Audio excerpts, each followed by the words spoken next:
terra passarão, mas as minhas palavras não passarão.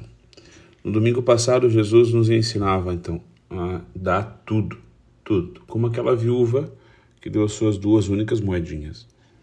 E ele ensinava que a igreja vive dessas 2 moedinhas, que é amar a Deus sobre todas as coisas e ao próximo como Jesus nos amou. Para nós, isso é dar tudo. E hoje, então, já chegando no fim do tempo comum e do ano litúrgico, Jesus fala também do fim dos tempos. Semana que vem a gente vai celebrar a solenidade de Cristo Rei, então já vamos começar o Advento. Um dia, tudo vai acabar. Tudo que a gente conhece, tudo e todos vão passar. Só a palavra do Senhor, só o Senhor não vai passar. E os que estiverem com Ele no céu. Esse trecho do Evangelho, ele é um trecho que a gente chama de discurso escatológico de Jesus. É o capítulo 13 de São Marcos.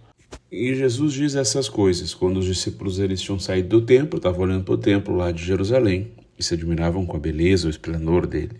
Então Jesus diz para eles que um dia esse templo vai ser destruído, com tudo. E eles naturalmente perguntam como é que vai acontecer, os sinais, né? Quando isso vai acontecer. E Jesus faz então esse grande discurso sobre isso, os fins dos tempos, né? Nós não temos tempo para falar assim, né, de grande escatologia, né? Mas a gente pode falar alguma coisa. Esse fim, essa parousia, essa vinda de Jesus nas nuvens, né, com grande poder e glória, tem pelo menos 2 interpretações. Uma mais imediata, né? Onde Jesus está falando então de Jerusalém, o próprio templo, né? Que combina com o que Jesus combina com o que Jesus mesmo diz depois ali, né, em sequência. Essa geração não passará até que tudo isso aconteça. E 40 anos depois, mais ou menos, o templo foi destruído mesmo, né? E outra, a segunda, então, é o fim dos tempos como a gente conhece, né? O fim desse mundo, o Apocalipse.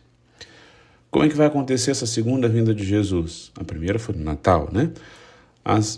Assim, com o sol escurecendo, a lua sem brilhar, estrelas caindo e tudo mais. Bom, a gente não sabe, pode ser que sim, pode ser que não. Esse livro foi escrito no que os estudiosos eles chamam de estilo apocalíptico, como o da primeira leitura do livro de Daniel. Nesse estilo se usam imagens exageradas, né? Que elas substituem a realidade. O próprio livro do Apocalipse, né, por exemplo, foi escrito assim por São João, porque ele estava preso, ele precisava se comunicar com as comunidades de uma forma que as comunidades entendessem o que ele estava querendo dizer. Mas a polícia, os que estavam prendendo ele, não. Por isso ele usa dragões, animais estranhos, né, com corpo de leão, várias asas, vários olhos. Enfim, então o que é certo é que essas coisas todas extravagantes, elas significam que tudo vai ser recriado. A gente vai ter um novo céu e uma nova terra. Agora, se vai ser exatamente assim, nós não sabemos. Vamos descobrir quando chegar a hora. O Senhor vai nos fazer saber, e isso é importante também, porque gente anunciando o fim do mundo já existiram muitas e muitas ao longo da história, e continua tendo. Pode ser que aconteça assim de surpresa, como acontece a morte às vezes? Sim, pode ser. Mas é estranho que Deus diga só para alguns e não diga para outros, como às vezes querem algumas pessoas dizer que Deus revelou o fim do mundo para esse ou para aquele. Enfim, a gente tem que estar preparado todos os dias, viver todos os dias, embora pareça autoajuda, mas é verdade, como se esse dia fosse o meu primeiro, o último e o único, como a gente faz com a missa, né? E buscar a Deus. Assim é que se vive bem. Um bom jeito de saber, então, se a gente está vivendo bem, se a gente está sendo feliz, né? Se a gente está sendo feliz, é saber se a gente tem alegria sobrenatural, que vem de Deus, se a gente vai dormir e acorda feliz porque buscamos a Deus nesse dia, buscamos fazer a vontade de Deus. Essa é a paz que Jesus dá, a paz que o mundo não é capaz de dar, só o Senhor. Assim a gente caminha seguro para o fim, seja o de tudo ou o nosso fim.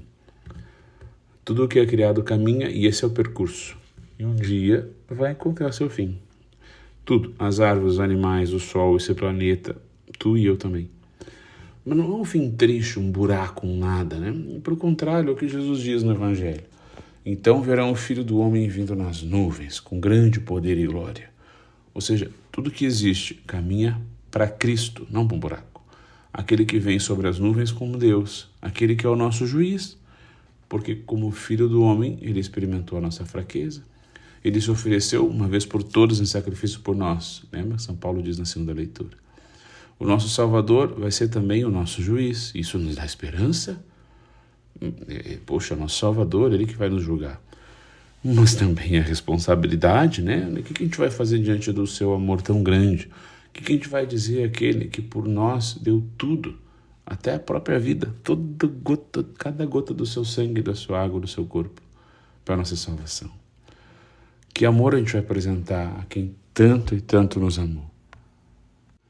Meus irmãos, o Senhor se preocupa com a gente.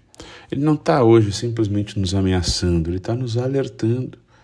Nós temos um Deus que é nosso Pai e nos ama muito. A gente precisa estar com Ele. Querer fazer a vontade de Deus, que é pura e santa. E por isso a gente precisa rezar, e rezar muito, rezar sem cessar. É na oração que a gente cria intimidade com Deus, é na oração que a gente aprende que Deus é nosso Pai, como Jesus quer nos ensinar, né? No Pai Nosso e tantas outras vezes. A nossa vida vale o que vale a nossa oração. Tomemos cuidado para a gente não fazer de Deus um gênio da lâmpada, né? Um resolvedor de problema, um distribuidor de desejos. Deus é muito mais do que isso. Peçamos sempre a Ele na nossa oração, no nosso dia a dia, que Ele nos mostre o caminho, nos diga o que quer de nós em cada situação da nossa vida. Aprendamos dele como viver. Vamos voltar a acreditar no poder da oração. E se aprende isso, se acredita nisso rezando. Como se aprende a pedalar, pedalando, não tanto com teoria. Enfim, a nossa mãe, a Virgem Maria, vai nos ajudar. Vai nos ensinar a rezar, ela ensinou Jesus. Ela vai nos ajudar a caminhar nessa vida tão perto de Deus, que no fim, quando nós morrermos, seja reconhecido assim. Mais do que por ser engraçado, bonito, se vestir bem, né? Bom contador de história. Sejamos conhecidos como pessoas de Deus, porque sabemos que tudo vai passar, menos a palavra do Senhor, menos o Senhor.